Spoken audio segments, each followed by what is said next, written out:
And welcome to this free eco classes. आज हम discussion करने जा रहे हैं रिसर्च मैथोलॉजी के बारे में, जिसे हिंदी में शोध प्रवृत्तियाँ भी करते हैं। तो चलिए डिस्कशन करते हैं। शोध प्रवृत्ति से तात्पर्य, शोध शब्द अंग्रेजी के रिसर्च का हिंदी रूपांतरण होता है। जो शोध शब्द है वो अंग्रेजी के किसी तो रिसर्च शब्द का हिंदी रूपांतरण होता है, और रिसर्च शब्द को फ्रांसीसी भाषा से लिया गया है, जिसका तात्पर्य होता है देखना, खोजना या सब दिशाओं में जाना। शोध का री का तात्पर्य होता है, जब रिसर्च की हम बात करते हैं तो रिसर्च में जो री होता है उससे तात्पर्य होता है बार बार, तथा सर्च का तात्पर्य अर्थ होता है खोजना।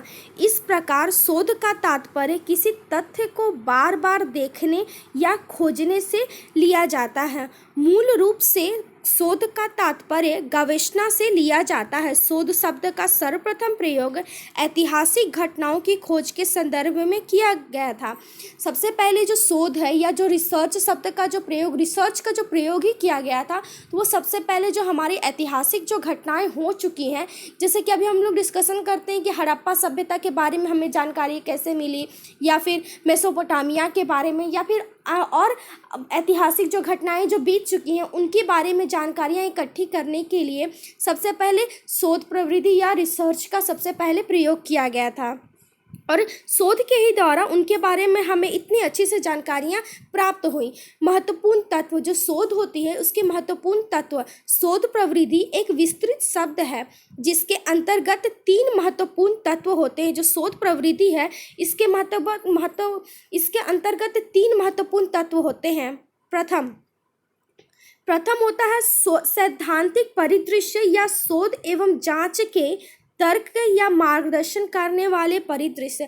अगर कहीं शोध हो रहा है, किसी चीज़ पर किया जा रहा है, तो उसके लिए सबसे पहले ज़रूरत क्या होती है, तो शोध के लिए जांच के तर्क की ज़रूरत होती है या एक मार्गदर्शन की ज़रूरत होती है। जब हमें एक मार्गदर्शन मिल जाता है तब हम वहाँ पे शोध करना शुरू करते हैं। दूसरा आता है आंकड़ों का एकत्रीकरण एवं यंत्र एवं विधियां।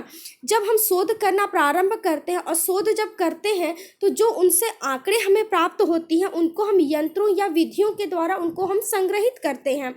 तीसरा महत्वपूर्ण है कि आंकड़ों का विश्लेषण की विधियां। जब हम किसी चीज़ का शोध करते हैं, रिसर्च करते हैं, और उन शोध के द्वारा जो हमें उत्पन्न आंकड़े होते हैं हम उनको यंत्रों या विधियों के द्वारा हम उनको संग्रहित करते हैं, और अंत में उन आंकड़ों को हम विश्लेषण करते हैं कि कहाँ तक हमारे ये शोध सटीक बैठते हैं। शोध विधियों के अंतर्गत शोध तकनीक एवं यंत्रों का समावेश होता है। शोध प्रवृत्तियों के अंतर्गत शोध तकनीक एवं यंत्रों का समावेश होता है। जो शोध होता है तो वो तकनीक और यंत्रों का समावेश होता है। इन दोनों का मिलन से ही हम शोध में हमें आसानी होती है। शोध जो होता है वो एकत्रित करने, सूचनाओं को प्राप्त करने, विश्लेषण करने के तरीकों से संबंधित व्यवहारिक पहलू से होता है। यंत्र वे उपकरण होते हैं जो आंकड़ों के एकत्रीकरण एवं उसके विश्लेषण में उपयोग किए जाते हैं। यंत्र जो क्या होते हैं कि जो हम आंकड़े एकत्रित करते हैं, उन आंकड़ों को एकत्रित कर उनका विश्लेषण करने में हमें वो महत्वपूर्ण उपयोग किए जाते हैं यंत्रों का। इसके अंतर्गत प्रश्नावली, अनुसूची, डायरी, जांच सूची, मानचित्र, फोटो, ड्राइंग इत्यादि शामिल किए जाते हैं। कि जो हम ग्राफ्स वगैरह बनाते हैं, डायरियों में हम उनको लिखते हैं, जांच सूची बनाते हैं, कई बार मानचित्र बनाया जाता है, नक्शे बनाए जाते हैं।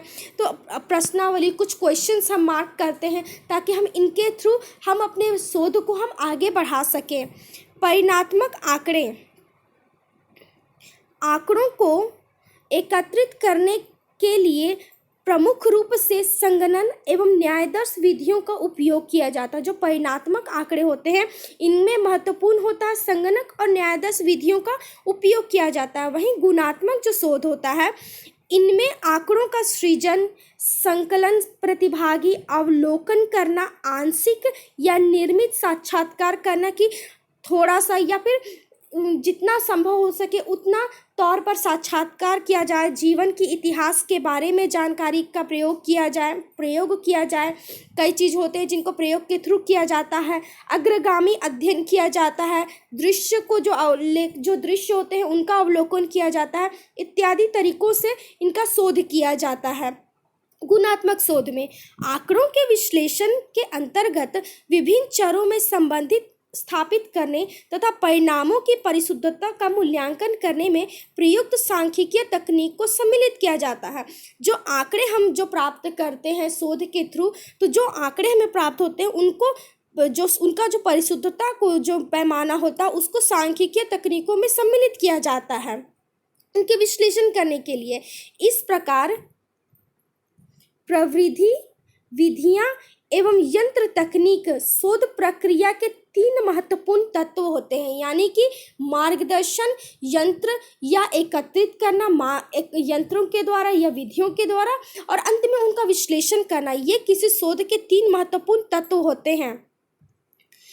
कोई एक अपने आप में पर्याप्त नहीं होता। अगर हम ये कहें कि कोई एक अपने आप में पर्याप्त होता है जिसे शोध कंप्लीट माना जाएगा, तो ऐसा संभव, तो कोई एक जो होता है वो स्वयं में पूर्ण नहीं होता। इनमें तीनों की अपनी अपनी आवश्यकताएं होती हैं। उदाहरण के लिए हम मानते हैं कि आंकड़ों के एकत्रित करने की तकनीकों के पर्याप्त ज्ञान के बिना कोई भी आंकड़ा व्यवस्थित ढंग से एकत्रित नहीं किया जा सकता। उदाहरण के लिए अगर हम लेते हैं कि कोई आंकड़ा एकत्रित करते हैं और उसके बारे में जो हमें तकनीक के पर्याप्त ज्ञान नहीं है, कोई आंकड़ा हम एकत्रित कर ली है शोध के थ्रू, लेकिन अगर उसके बारे में हमें तकनीकी पर्याप्त ज्ञान नहीं है तो उन आंकड़ों को व्यवस्थित ढंग से हम एकत्रित नहीं कर सकते हैं, और जब एकत्रित ही नहीं कर पाएंगे तो उनका हम सही से मूल्यांकन या विश्लेषण हम नहीं कर पाएंगे।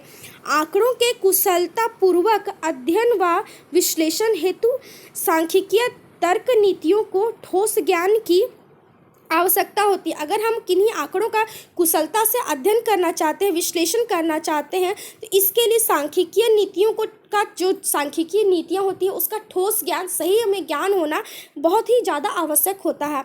आई होप आप लोगों को मेरा ये वीडियो पसंद आया हो, आप लोगों को ये टॉपिक अच्छे से समझ में आया हो। तो अगर आप लोगों को मेरा ये वीडियो पसंद आए तो please like it, share it and subscribe my channel. और मैं आप लोगों से माफ़ी चाहती हूँ कि मैं किसी और प्लेटफॉर्म पर नहीं हूँ सोशल मीडिया के, मैं बस आप यूट्यूब चैनल पर ही हूँ। तो आप लोगों को जो भी सवाल हो आप मुझे कमेंट में कर सकते हैं। मैं आप लोगों के सवालों का वीडियो बनाकर ही इसी माध्यम से आपकी मदद करने की कोशिश करूँगी। Thank you. Like, share and subscribe my channel. Thank you. Bye.